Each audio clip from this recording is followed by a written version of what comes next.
Hello friends, मैं हूं मृण्मय और क्राइम इन हिंदी के एक और नए एपिसोड में आप सबका स्वागत है। दोस्तों, पहले तो मैं एकदम आपसे सॉरी बोलता हूं कि इतने दिनों बाद मैं आपके सामने आया हूं कहानी सुनाने के लिए। एक्चुअली मेरी तबीयत भी ख़राब थी और कुछ अलग काम में भी मैं बिजी था, लेकिन आपसे मैं प्रॉमिस करता हूं कि मैं एक शेड्यूल मेंटेन करूंगा और उसी हिसाब से बहुत ही फ्रीक्वेंटली मैं वीडियोस दूंगा। तो चलिए दोस्तों, बात करते हैं आज की कहानी की। आज की जो कहानी है दोस्तों, वो प्राचीन इजिप्ट के एक फेरो की कहानी है। फेरो मतलब किंग जो होता है, और उस किंग का नाम है दोस्तों तूतनखामुन। दोस्तों, तूतनखामुन कुछ 7 या 8 साल में ही किंग बन गए थे और फिर 19 साल की उम्र में उनकी मृत्यु भी हो गई थी। और इजिप्ट के इतिहास में अगर देखा जाए तो वो इतने भी कोई बड़े फेरो या मतलब किंग नहीं थे। लेकिन दोस्तों, ये फेमस हो गए 1922 में, जब एक आर्कियोलॉजिस्ट हावर्ड कार्टर और उनकी टीम ने तूतनखामुन का जो टूम्ब है, जो उनकी कब्र है, उसको खोद के निकाला था 1922 में। उस कब्र में उन्हें बेशकीमती चीजें मिली, कई सारे आर्टिफैक्ट्स उनको मिले और साथ में एक सॉलिड गोल्ड से बना हुआ एक ताबूत उनको मिला, जिसको इजिप्शियन भाषा में सर्कोफेगस भी बोलते हैं। उस सर्कोफेगस में रखा हुआ था तूतनखामुन का मम्मी। लेकिन दोस्तों, एक चीज़ जो सबसे ज़्यादा फेमस हुई वो ये है कि जब ये डिस्कवरी हुआ उसके बाद अखबारों में या कई जगहों पे एक ऐसी बात चलने लगी कि जो ये तूतनखामुन का टूम्ब है वो एक कर्स टूम्ब है, मतलब ये एक शापित कब्र है, क्योंकि इस खोज के बाद कई लोगों की रहस्यमय तरीके से मौत भी हो गई थी। तो काफी इंटरेस्टिंग कहानी है दोस्तों, उम्मीद करता हूँ आपको पसंद आएगी। इस कहानी को अंत तक जरूर देखिए और प्लीज दोस्तों मेरे चैनल को लाइक और सब्सक्राइब जरूर कीजिए। Thank you so much. दोस्तों, 1994 में एक मूवी आई थी स्टार गेट, और फिर 1999 में एक और मूवी आई थी द ममी। और ये दोनों मूवीज ही मेरे बचपन की बहुत ही फेवरेट मूवी है दोस्तों। और मेरी क्या, जितने भी लोग जो 90s में जिसका बचपन गुजरा है उन्होंने ये मूवी जरूर देखी होगी, स्पेशली द मम्मी तो देखी ही होगी। स्टार गेट मूवी में क्या होता है, आर्कियोलॉजिस्ट को रेगिस्तान में खोते खोते एक ऐसा बड़ा सर्कल मिलता है, पत्थर का बहुत बड़ा, और वो एक्चुअली एक स्टार गेट होता है, यानी कि किसी और दुनिया में जाने का एक रास्ता। तो फिल्म के लोग कुछ तरीके से उस स्टार गेट को ओपन कर देते हैं, फिर उसके अंदर चले जाते हैं और एक दूसरी ही दुनिया में पहुंच जाते हैं। फिर वहाँ पे बहुत सारी कुछ चीज़ें होती है। इस फिल्म को आप कभी मिस मत कीजिए, जरूर देखिए स्टार गेट। और फिर दूसरी मूवी है द मम्मी, ये तो शायद काफ़ी लोगों ने देखी होगी। इस मूवी में वो एक लॉस्ट सिटी की तलाश करते हैं, काफ़ी एक बड़ी टीम होती है, वो उस सिटी में जाते हैं। फिर वहाँ पे जाके गलती से एक जो मूवी का विलन है इम्होटेप, उसकी मम्मी को वो लोग जीवित कर देते हैं। फिर बाद में उनसे लड़ाई, मतलब काफ़ी इंटरेस्टिंग मूवी है दोस्तों। ये दोनों मूवी आप ज़रूर देखिए। अब ये दोनों मूवी देखने के बाद ही मुझे ये जो ममीज है, पिरामिड, या फिर पूरा जो ये इजिप्ट का, प्राचीन इजिप्ट का कल्चर है, उसके ऊपर मुझे काफ़ी इंटरेस्ट आया था। बाद में ये सब चीज़ों को, पिरामिड वगैरह को एलियंस से भी लिंक किया गया है। तो खैर, हमारी कहानी पे आते हैं दोस्तों। प्राचीन इजिप्ट में जो फेरोज मतलब किंग्स होते हैं, या फिर जो बड़े ओहदे वाले लोग, अमीर लोग, वो लोग क्या करते हैं, जो परिवारजन उनका गुजर जाता है उनकी वो लोग मम्मी बना लेते हैं। मम्मी मतलब जो इंसानी शरीर होता है, तो मरने के बाद उस शरीर को मतलब सुखा के एकदम उसको प्रिजर्व कर लेते हैं, ताकि हजारों साल तक वो एकदम वैसे की वैसी बनी रहे। दोस्तों, प्राचीन इजिप्ट के लोग पुनर्जन्म में, आफ्टर लाइफ वगैरह में काफ़ी विश्वास करते थे। वो ये मानते थे कि आदमी की जो मृत्यु होती है वो सिर्फ उसकी जर्नी की एक शुरुआत है, और फिर वो दोबारा से किसी और शरीर में जन्म लेके आगे ऐसे उसका जीवन बढ़ता जाएगा। लेकिन इसीलिए उन्होंने मम्मी बनाना शुरू किया, क्योंकि वो लोग चाहते थे कि जब आदमी अपने दूसरे जन्म में फिर से जिंदा हो जाए तो वो अपने उसी शरीर में रहे, शरीर को ना छोड़े। तो इस वजह से उन्होंने ये मम्मीज बनाना शुरू किया था। अब दोस्तों, ये मम्मी बनाने की जो प्रक्रिया है वो काफ़ी लंबी है। पहले तो शरीर के जितने भी अंतर अंग होते हैं उन सबको निकाल दिया जाता है, यहाँ तक कि ब्रेन को भी। नाक में कुछ एक ऐसे घुसा के ब्रेन को पूरी तरह से निकाल दिया जाता है। फिर जो पूरे शरीर की जो नमी होती है उस नमी को ख़त्म कर दिया जाता है। उसके बाद कई तरह के एसेंशियल ऑयल्स में पूरे बॉडी का नहलाया जाता है, एक तरह से जैसे मीट को प्रिजर्व करते हैं उस तरह की चीज़ है। लेकिन इसका जो एग्जैक्ट फॉर्मूला है दोस्तों, वो कभी भी सामने नहीं आया कि मम्मी मतलब बनाया कैसे था, इसके जो स्टेजेस है वो कैसे होते हैं, ये फॉर्मूला कभी भी किसी को नहीं मालूम चला।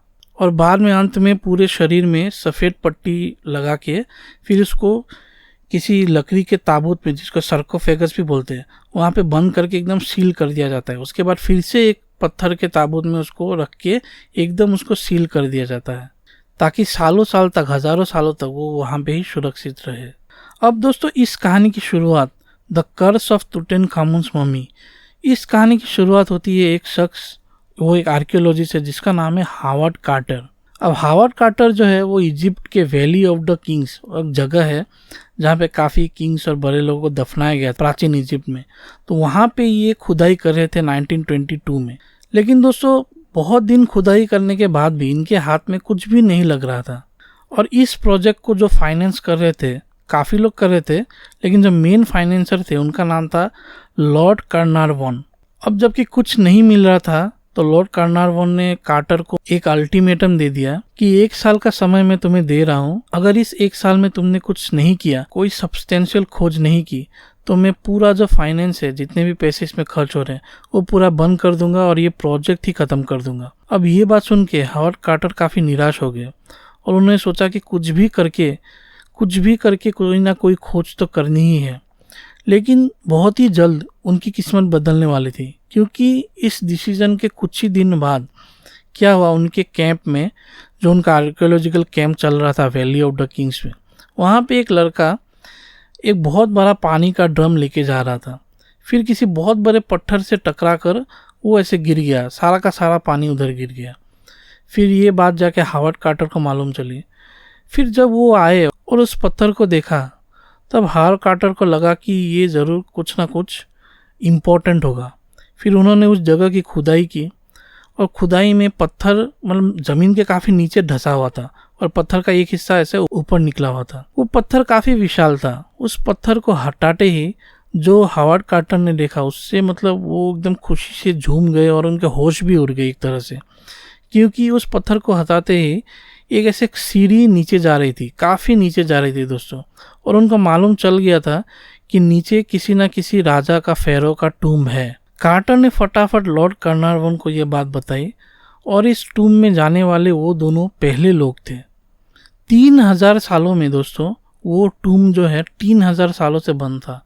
और ये लॉर्ड कार्नारवॉन और हावर्ड कार्टर पहले ऐसे 2 शख्स थे जो 3000 सालों में पहली बार उस टूम में जाएंगे।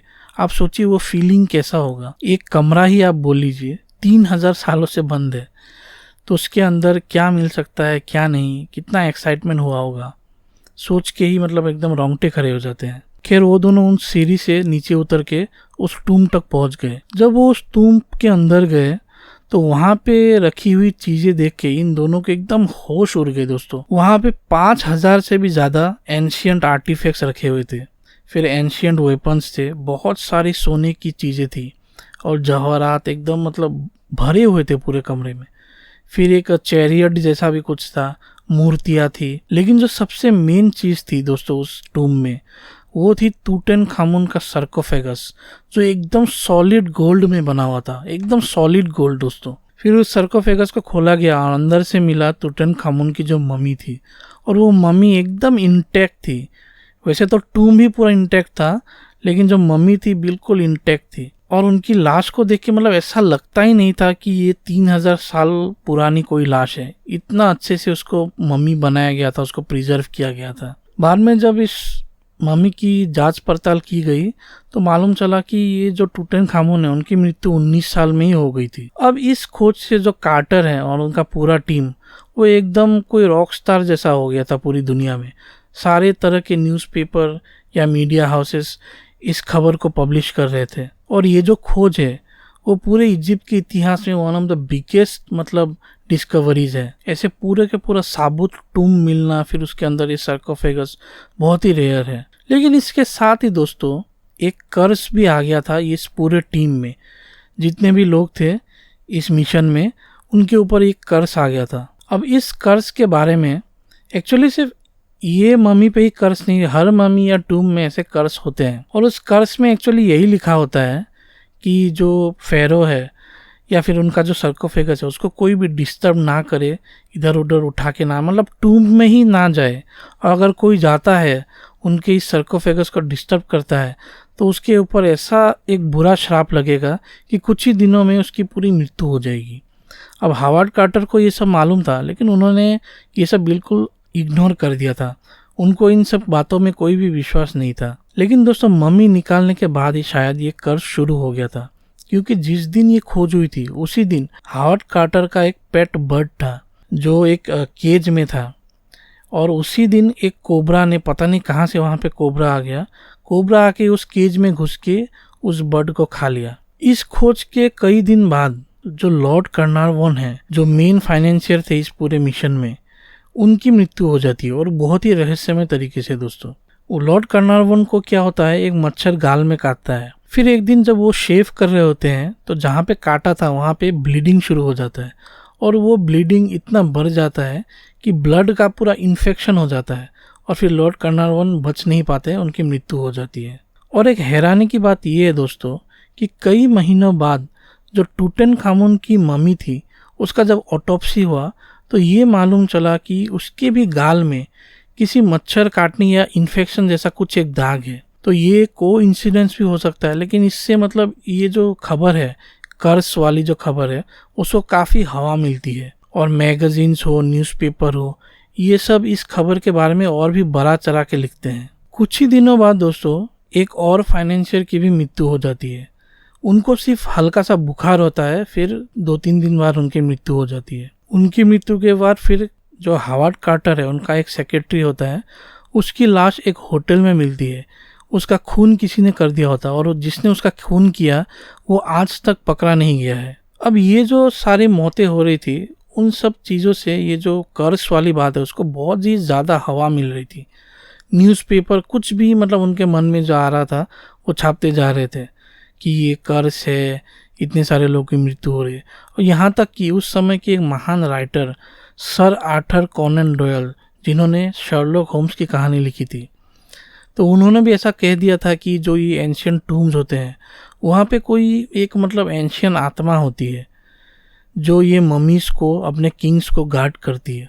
और जब ये टूम खोल दिया गया तो वो आत्मा ऐसे रिलीज हो गई, और वही आत्मा अब ये सारी मौतें जो है वो कर रही है। जो ये टीम था दोस्तों जिसने ये पूरी खोज की थी, वो 53 लोगों की टीम थी, और इस 53 लोगों में से 8 लोगों की मृत्यु हो गई थी, थोड़े रहस्यमय तरीके से ही। अब ये सारी मौतें नेचुरल थी या फिर सही में कोई कर्स था, ये अब हमको कभी मालूम नहीं चलेगा। लेकिन दोस्तों कई लोगों ने एक लॉजिकल एक्सप्लेनेशन दिया है कि ये जो कर्स हैं वो एक्चुअली इजिप्ट के लोग जब मम्मी बनाते थे इतने सालों पहले, 2-3 हज़ार साल पहले, वो लोग ही लिख देते थे, क्योंकि उनको मालूम था कि अगर ये लिख देंगे तो जो ग्रेव रॉबर्स है या फिर जो ये सब कीमती चीज़ें चुराने आएंगे वो ये टोम ना खोले डर की वजह से। तो सिर्फ अपने फेरो की बॉडी को प्रोटेक्ट करने के लिए इजिप्ट के लोग ये कर्स लिख देते थे।